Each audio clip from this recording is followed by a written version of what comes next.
Need for Speed Unbound came out only last month, but chances are you forgot about it already. Between things like a shrinking player base, a lack of content at launch, and just all-round strange and weird design choices, it's almost like Need for Speed Unbound was set up to fail. Now, don't get me wrong, I'm not saying Need for Speed Unbound is a bad game. Far from it. I personally really enjoy the game, and if you ask me, it's probably the best Need for Speed game for what, like the past 10 years or something like that? But the question is it good enough to capture an audience and keep that audience engaged? And that is a very, very good question. So here's the deal. I don't think anybody would be too surprised to hear that Need for Speed is undoubtedly struggling to capture that initial audience. Take a look at this chart, for example. This is the Steam player chart that basically shows how many players are online at any given time using or playing Need for Speed on Steam.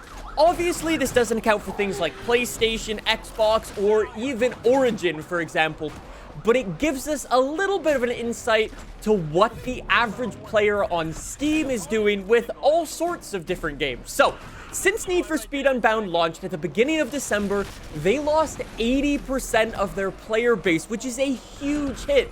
It went from 15,000 players to about 2,000 to 3,000 players at the end of December. So obviously, it's normal for games to peak at their launch when the hype is at its highest. All of the marketing's going into hyping up the launch as much as they can. There is an influx of players at launch, and then over the first month, 2 months, 3 months, and so on, that player number will come down and average out at a baseline that's kind of normal for the game. That's just normal. That happens for every game. Take a look at Forza Horizon 5, for example. When that launched in November of 2021 on Steam, that peaked at 80,000 players, but a month later, it had lost 60% of its player base. A game like F1 22 actually did a little bit better. That peaked at 23,000 players and only lost 39% of its player base after the first month. And even a game like Project Cars 3 that was eventually canceled, that only lost 50% of its player base. I mean, to be fair on that last one, 50% of nobody is still nobody, but anyways, we'll gloss over that one. Let's bring it back to Need for Speed. Now, obviously, these numbers are only so accurate. In terms of a game like Need for Speed, there's a ton of people playing on Xbox and PlayStation and Origin as well. For something like Forza Horizon, though, for example, there's a ton of people on the Xbox, and there's even more people on the Microsoft Store that, again, don't really get counted in these numbers, but the percentages themselves are the thing to worry about here. 80% of players have dropped off since the game originally peaked, and that's a bit of a worry. Now, obviously, there's going to be people in the comments who jump to conclusions to go, oh, shrinking player base, game is dead, L, washed, ratio, and so on. But games go through waves all the time, and just because they haven't held on to 60% or 50% or 40% of their player base doesn't mean the game's dead. It's just going through waves, and it's gonna find that average player base and settle down. And when it does, that is not even the end, because like I said, these games go through ups and downs all the time.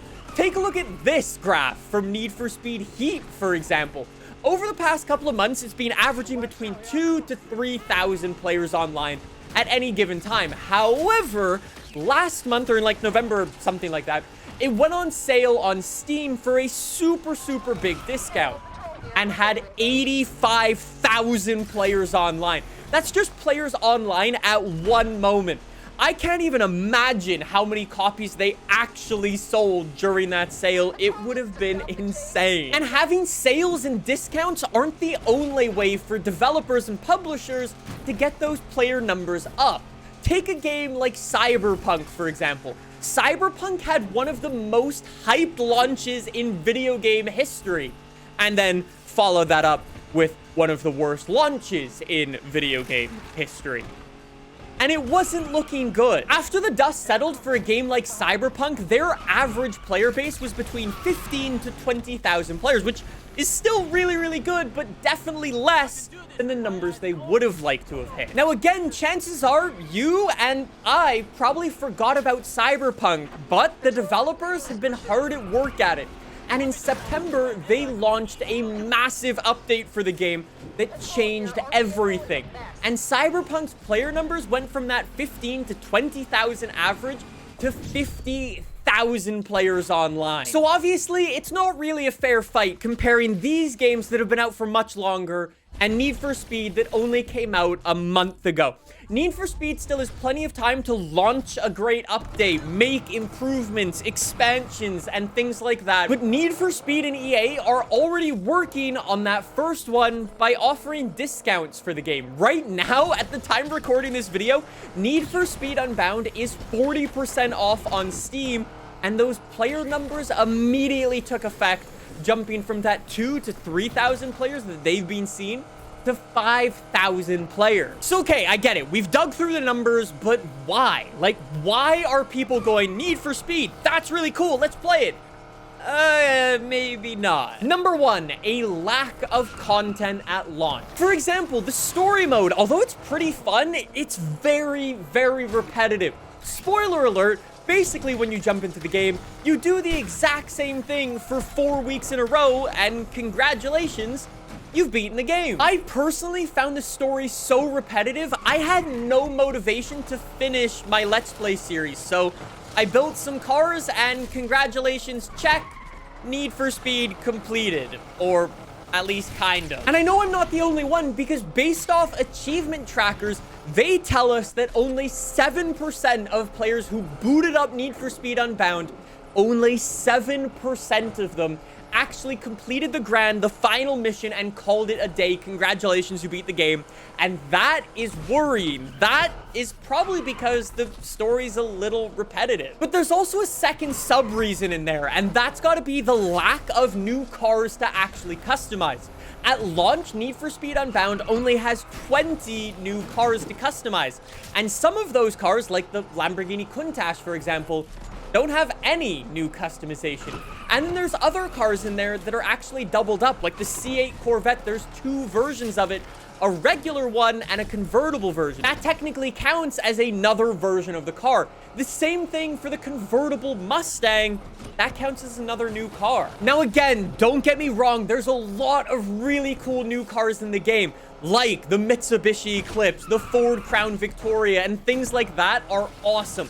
And there's new customization for existing cars, like the Nissan GTR has one of the craziest wide body kits I think I have ever seen. And it only gets worse when you combine it with point number 2, and that's just some of the weird design choices that went into Need for Speed Unbound. Now, obviously, again, we don't have an insight into what got prioritized over what. All we can see is the final product and make opinions based off that. But let's be honest, online is a bit of a joke and a complete letdown. Having a racing game that only allows you to play with 4 people in a private lobby is honestly just a joke. I play racing games to play and drive with my friends, and I can't do that in Need for Speed Unbound. And it gets even worse, because right now, if you do decide to play with 3 of your friends, there are no cops online and there is no nighttime online. And for a game that prides itself on being the underground racing game, that just kind of doesn't fit the bill. Now, the developers have said those things are coming, but like, bruh, how can you launch without that? Need for Speed Unbound also features a little bit of a strange save system, where you have a separate online and offline save. So whatever you unlock in your career mode doesn't actually impact your online save, which is a little weird. We're not really used to that for racing games, but it does obviously work. For example, GTA's done it really, really well. But for a game like Need for Speed, it just feels a bit weird, if you ask me. Online isn't the only part of this game that has a couple of weird design choices, though. In Need for Speed Unbound, you cannot race what you want to race when you want to race it, and this is probably the reason why I haven't played more of this game. Because the events every single day are randomized, you can't actually choose what you want to race on what track at what time. It is so annoying. You know how a big thing in racing games is trying to beat your friend's time? Yeah, that's not possible in Need for Speed Unbound, because you genuinely just can't pick a race that you want to try to compete in, because you can't. The game doesn't let you, and that's one of the biggest design flaws I have ever seen in any racing game. Also, I feel like this video wouldn't be complete if I didn't mention that photo mode somehow got, like, infinitely worse than its predecessor. Like, how? Okay. Here's my take on Need for Speed Unbound, though. It is a good game with insane potential. During the first week, I was fully hooked to Need for Speed Unbound, going, okay, what am I gonna do? How am I gonna do it? And so on and so forth. But then as time went on, all of these issues started to arise and things like that, and I just got less and less hyped over time. So I'm gonna go out on a limb and say it's a good game with insane potential, depending on what updates and expansions come out. And that's all gonna be up to the developer. So I'm gonna finish this video the way I started it. Need for Speed Unbound is struggling, but can it turn itself around? Yes. Will it? That's a good question. Thanks for watching.